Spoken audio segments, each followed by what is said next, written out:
Once I start doing my live shot, I'm feeling light drizzle or sleet coming down here, even though I'd have to say it's relatively quiet, as Dan's pointing out, downtown here. Now, in the repeated words of past frustration that I personally heard from Erie County Executive Mark Poloncarz, he says that FEMA always tells him no dough for snow because it melts.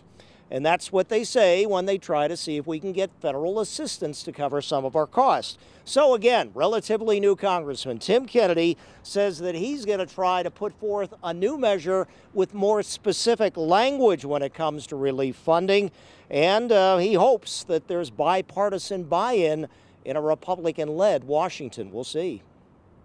Heard our U.S. senators, including powerful Majority Leader Schumer, we're going to fight for the money. Make pitches for federal funding in the wake of past weather disasters like the deadly December 2022 blizzard, which some may forget was preceded by a November 7-foot storm in the South Towns.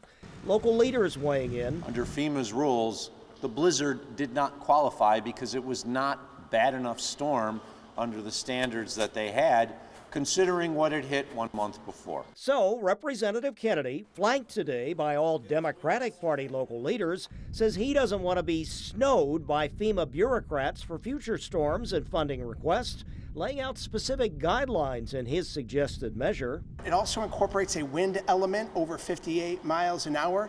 It incorporates a median income for communities that aren't able to pay the high cost of snow removal and mitigation, as well as rural areas are taken into account. Funding is there in the disaster relief fund in our country already. What this bill will do is it will ensure that our community and communities like ours are able to tap into that disaster relief fund. However, some might say all the funding hasn't always been there, seen in stories in the past 2 years as Congress wrestled with sufficient resources for hurricane-ravaged Florida and more recently western North Carolina and the political fallout there. With talk of an incoming Trump administration, including a Department of Government Efficiency, is this measure too heavy of a lift? When it comes to helping communities with an increased burden on their bottom line because of winter events that other parts of the country don't have to deal with, we have the moral high ground here.